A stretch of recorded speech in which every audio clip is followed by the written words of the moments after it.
So it's up to you as a Christian to actually give them advice and also to testify, be a testimony, and say, hey, I can relate to what you're dealing with. I've been through what you've been through. And look what God has brought me out of. And if he can do it for me, he can do it for you. Amen. And to me, I feel like that's how the world will definitely get to know, come to know God, through your testimony. Second question says, why are people in our world not being attracted to Christ and in his church? Who can answer that for? The church people not compelled. The church people not going out. The church people not activating their faith to the point to where you seen it work in my life. Let me try to God, you trying. But if I'm just mediocre and I'm just enough to get by, they looking at you like your life is no different than mine, so why I gotta go? Yes, ma'am. You have bought a toy for your child, right? And the toy needs a battery or something, and their small battery went dead. And so they're like, it's broken. It don't work. That's what people are looking at the church, is that it's broken. It don't work. Because what we have in the Word and what Jesus did, they're not seeing it done now. And so when they look at the church, they say, it's broken. It don't work. That's very true. It's funny that you say that is because, and I remember when we went to the conference, a lot of churches are not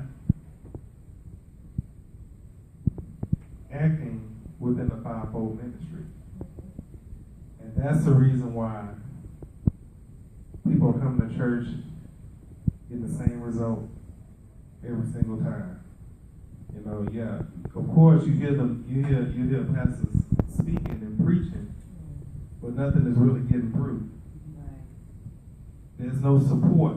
And I was talking to Pastor about this one day. We was just sitting up talking, and I said, whatever happened to the congregation fellowshipping like they used to? Getting to know one another, because we all are family. We don't help each other out. We don't pray for one another. We just go to church on Sunday, and then after that, it's back to our normal lives until Sunday come back around. Right. And so, yes, I'm sorry.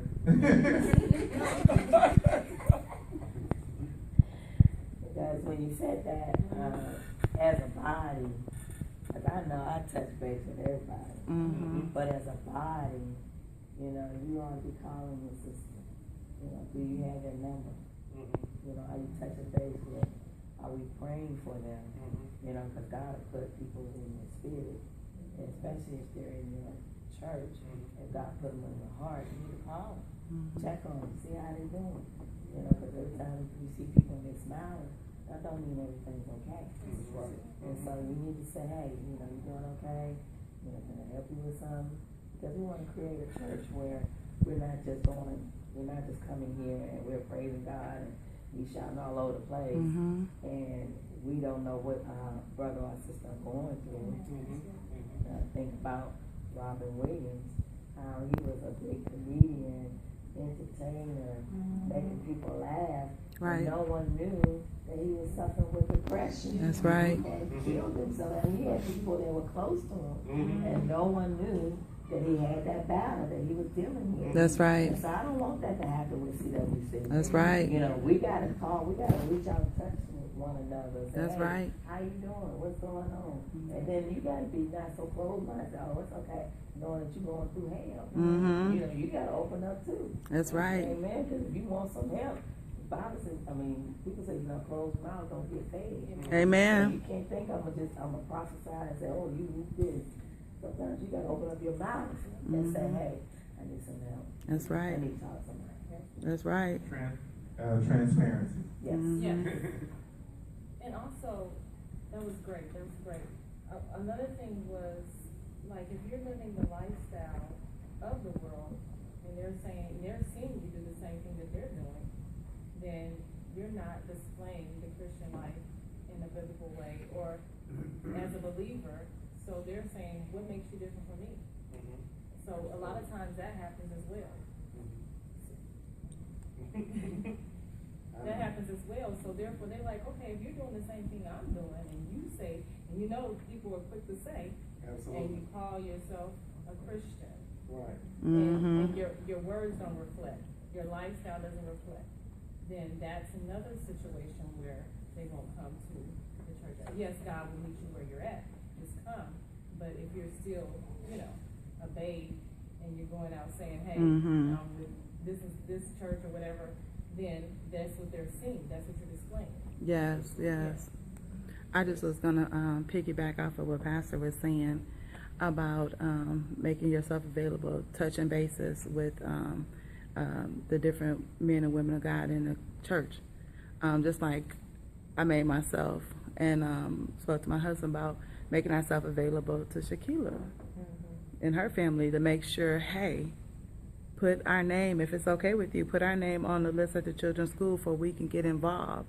Or if you can't get nobody to pick up your kids, make sure that we can are available to pick up your children.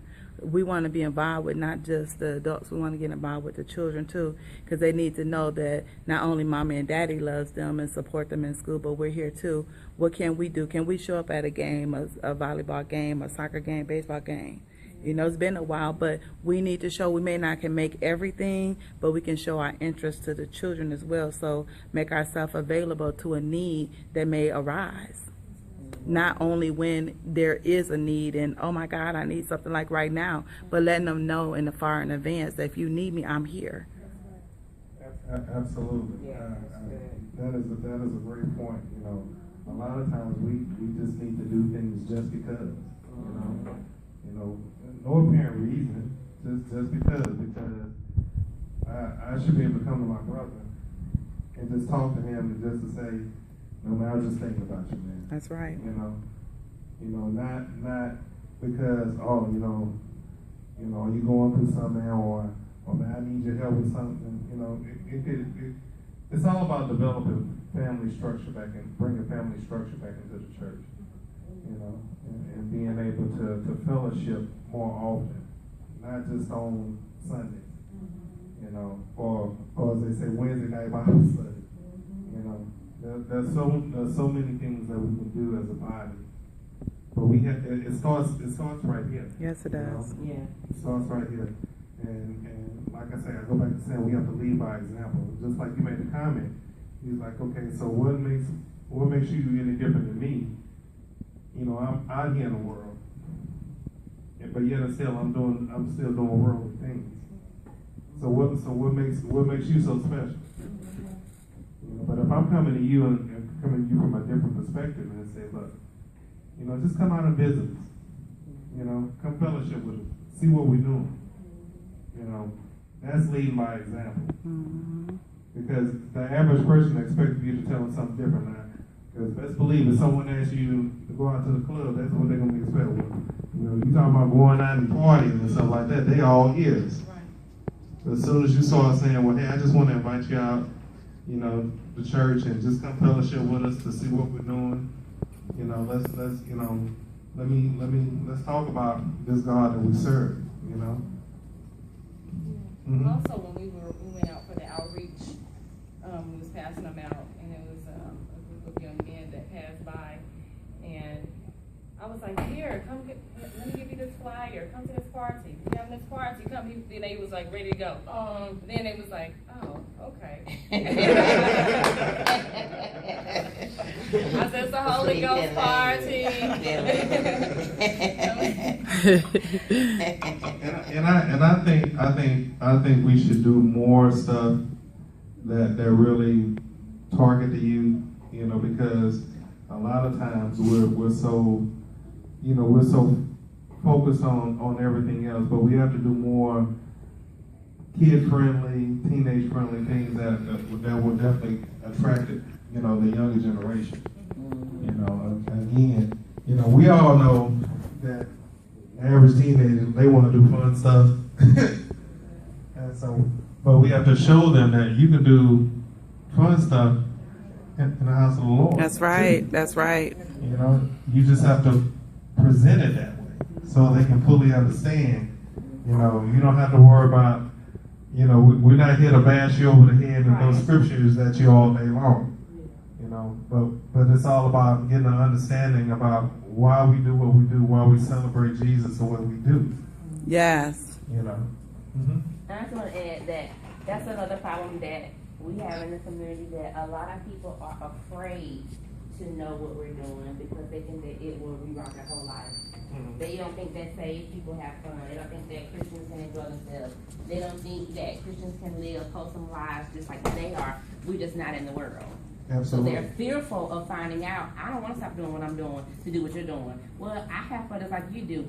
Mm-hmm. My songs just don't have cursing in it. Mm-hmm. You know, I get to go out and do, you know, things with my friends. We just don't drink. You know, it's the same thing. It's just how you do it. Absolutely. And they're fearful of finding out that, hey, we can still have fun. We don't have to drink. We don't have to curse to have a good time. Absolutely. And that goes back to just lead by example. You know, we got to lead by example as a body.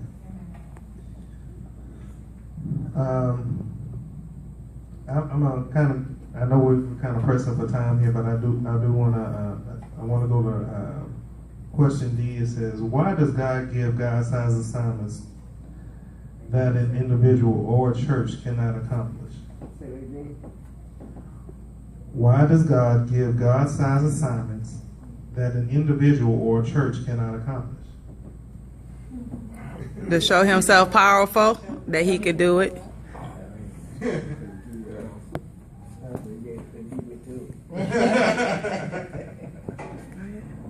No, but definitely, you know, it's all a part of the testimony. You know, Mm-hmm. it's part of your testimony. You know, when you go out into the community and you telling people, look, this is what we're doing. We got a movement going on here.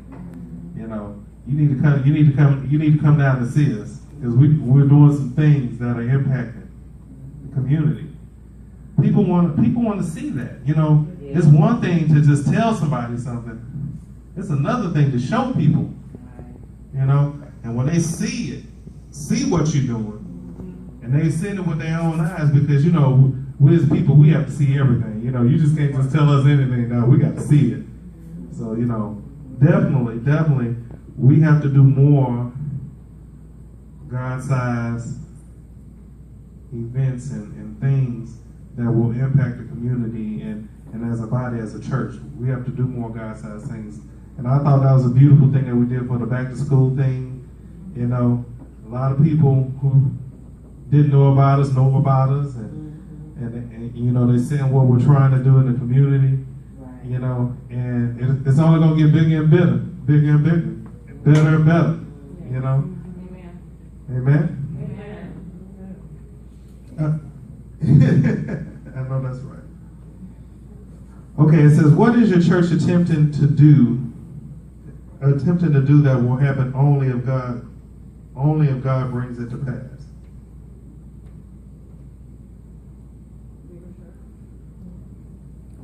Absolutely. Mm-hmm. Absolutely. We're attempting by prayer to reach the nations. By God making a way that we'll be able to reach the nations and go stand in those nations proclaiming the word of God. We're also attempting to draw more men into the church where there's even more women because the men that's being drawn into the church will be a God-sized moment if they show up and stand in their rightful positions by being leaders not only in the church but in their home and in the community and in their children's lives. Absolutely. And Amen, amen. Absolutely, absolutely. I love the whole fact that the pastor says, you know, we don't do regular church around here. That's right. You know, absolutely, absolutely. You know, because if we plant the seed, you know, and give a firm foundation, you know, especially to families that have been broken, and pray for these families, you know, give healing to these families, you know, we'll create more people to come in because now we're doing God's work.